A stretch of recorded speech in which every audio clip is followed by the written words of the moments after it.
So at this point, I'm just going to run through a few walkthroughs of one particular asset management system.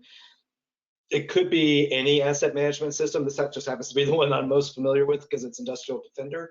But this first 20-second snippet is really just to show you the type of information that you really need to look to be collecting over time and keeping up to date automatically in order to do your reporting for TSA, for example.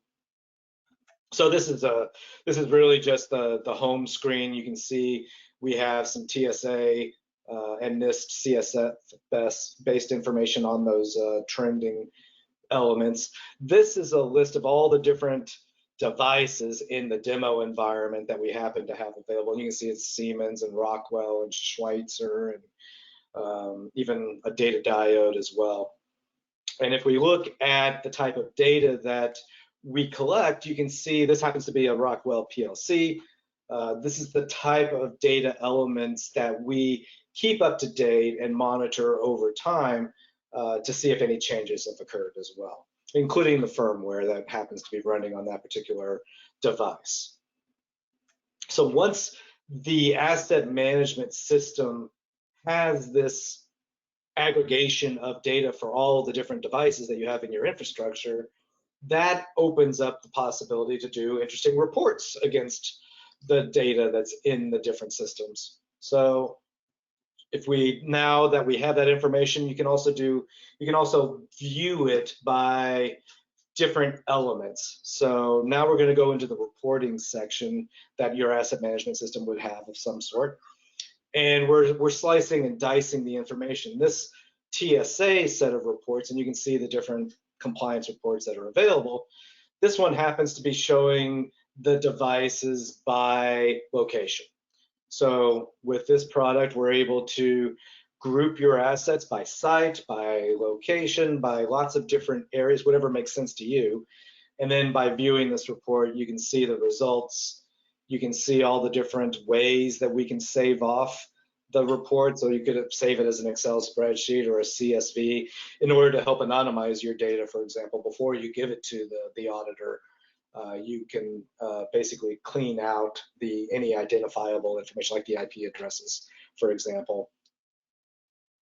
And this is just a straight table to give you the information about all the different devices, where they're located, what region they're in, what ESP do they fall under, etc.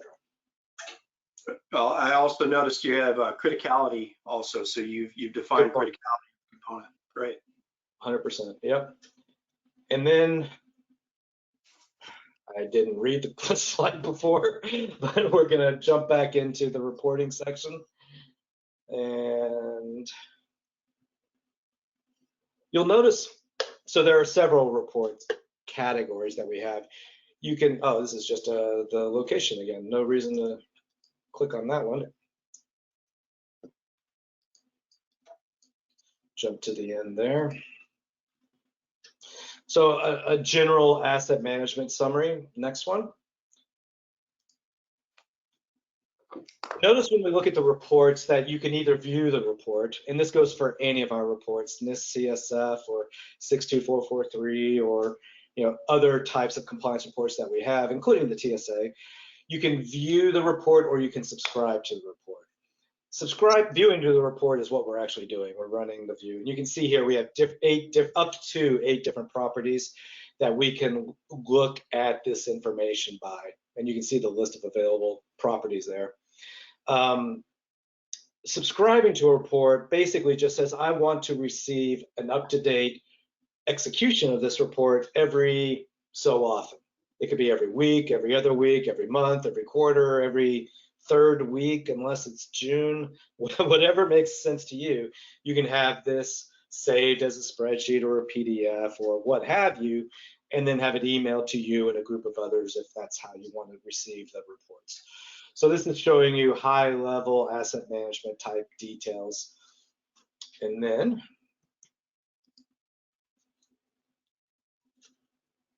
I believe this is the last one. This is looking at overall security events for the different devices. So while everybody's doing their real job, right?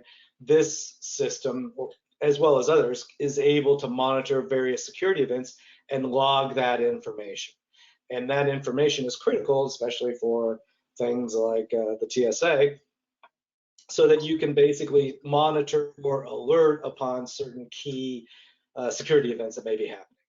And if, bonus points if you can do things like some basic correlation, at least, like I want to be alerted if more than 20 authentication failures occur in less than 10 seconds, because that is something that would occur.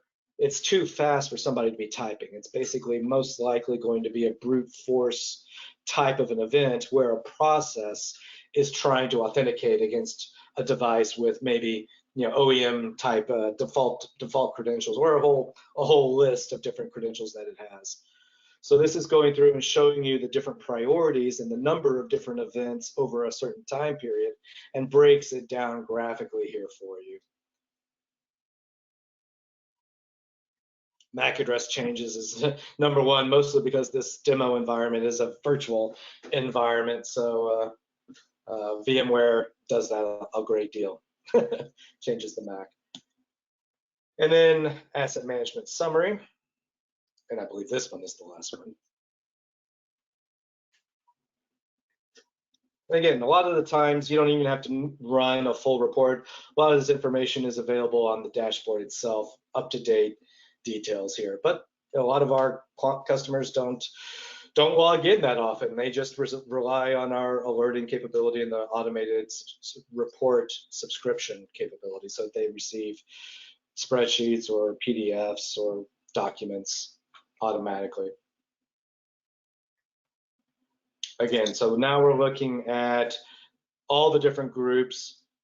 I don't know why I didn't pick priority 3, but I'm looking at priority 1, priority 2, and priority 4 for some reason over the last 14 days. And if we look at that report, it's a fairly robust report, because we're looking at 2 weeks of priority 1, priority 2, and priority 4 events. You can see a highlighted list here graphically, breaking it down by asset, by priority, by event distribution, etc. And then if we go to the end of the report, which we're about to do, you'll see that there's a table of the actual events. And this one will show you some interesting ones, because it's actually showing you some,